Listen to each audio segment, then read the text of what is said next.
We begin with the countdown in D.C. 24 hours from right now, we should know whether or not the Senate is moving on health reform. That vote's expected at 8 p.m. tomorrow night.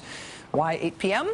Because that is roughly 72 hours from the time that Senate Democrats unveiled the bill on Wednesday night and posted it online. One of the Republican demands about health reform was that no debate could happen until everyone had 72 hours to read the bill. Another one of those Republican wishes the Democrats inexplicably granted, even though it earned them no Republican votes in return. Despite Republican threats, though, the bill will not be read aloud on the Senate floor this weekend. Republican Senator Tom Coburn has given up that threat.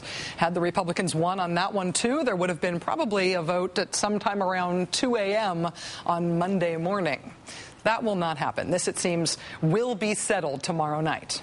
And by settled, I mean that we'll know whether or not they're going to start debating it. Democrats need 60 votes tomorrow night just to begin debate.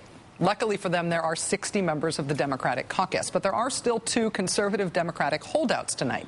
Senator Mary Landrieu of Louisiana says she will not announce her decision until tomorrow morning. And conservative Democratic Senator Blanche Lincoln of Arkansas just hasn't been saying anything publicly at all. We contacted Senator Lincoln's office again today, and they again failed to tell us anything. They failed to respond to our request for comment again.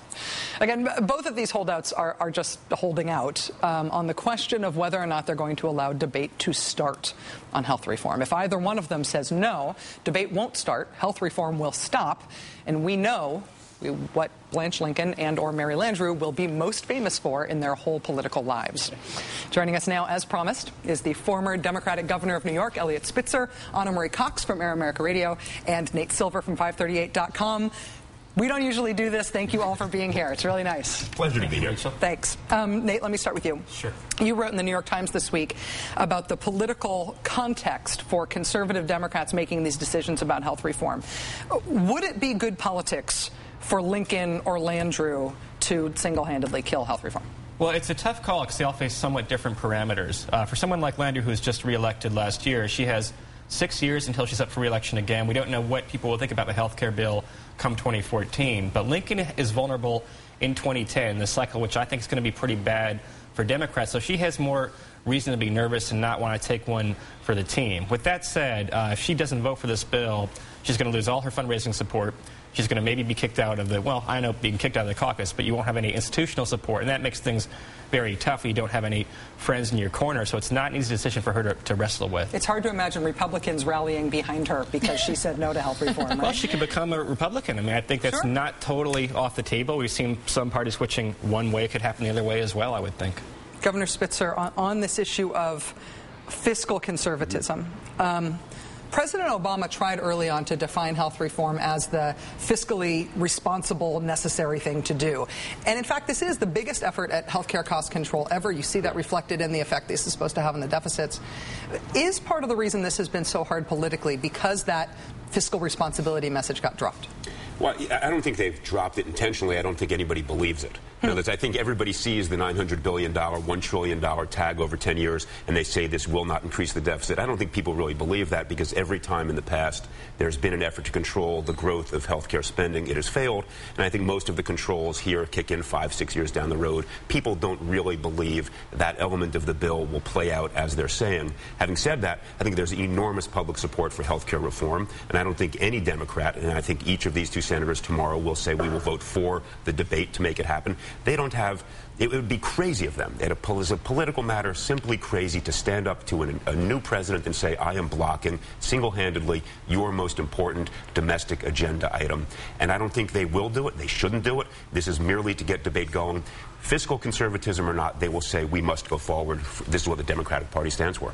In terms of the fact that there are still these holdouts, Anna Marie, there was reporting last night from ABC News that for Mary Landrieu of Louisiana, there's one section of the bill, a late ad, that it increases Medicaid subsidies to certain states recovering from a major disaster. Maybe it's having a major natural disaster in the past 7 years. I wonder what that could mean. So it's this big earmark essentially for Louisiana. It's big. It's like $100 million. Isn't this sort of like paying ransom to kidnappers? It is like paying ransom to kidnappers, and I have no idea what Blanche Lincoln is going to get. I mean, they came in a little bit under the 900 billion with the CBO estimates, and that gives Harry Reid basically billions of dollars to play around with in making bribes to people or paying off kidnappers, as the case may be. Yeah. I mean, I think they're both going to come around for reasons that Nate and the governor have mentioned, but I just wonder how they're going to do it. I think that for Blanche Lincoln, she's going to have to make it look like she was forced to do it. Like, she's going to have to make it look as though she was forced or given a really, really good, or got so much that everybody there says this is good. Right. So, but I think they'll turn around. It's just a question. It's bad for democracy, small d. This is the place for politics. But this is the way the legislative process works. It is the reason we all get so frustrated with it, because you end up with these legislative bills that look horrendous, that are essentially the consequence of blackmail. But that's how you get the votes, and it's ugly to watch. It's the sausage making we all make fun of. And you end up with the worst bill. I mean, there are things that Harry Reid could have done to make the bill better and still stay within that sort of fake limit we're going to bust through anyway, as the governor says. But instead, we're going to be seeing that used to make the sausage. Well, the tough issues still have to be dealt with. There's the issue of how they deal with abortion choice will be dealt with between now and when the Senate votes final passage, and then between the Senate and the House. That is going to be a much, much more contentious issue than simply getting an extra vote to begin debate. That one's going to be hard to watch. Nate, though, when you look at issues like that, like on the abortion issue, obviously in the dictionary where it says contentious issue in American politics, the picture next to it is an abortion rights demonstration. Are there electoral consequences on abortion votes, though? Or is it just one of these things that drives fundraising but not votes? Well, I don't know. I mean, the religious right's very organized and motivated. It's not like this kind of Tea Party crowd where it's very new and they might not have a lot of infrastructure. I mean, anti-abortion forces get people to turn out. And, frankly, even though the country is still plurality pro-choice, there's some people who think, yes, I'm pro-choice, but I don't want federal funding for it. I mean, I don't know. It's a tough thing to decide. I kind of think if you want the most popular bill, you would have a public option and maybe have to accept some compromises on abortion. That's where the polling kind of tends to shake out. We are sort of left with the limits of our old political analysis. And I think our old political analysis is very good at explaining how the right, organized into interest groups and organized within the conservative movement, is very good at exerting pressure on their lawmakers.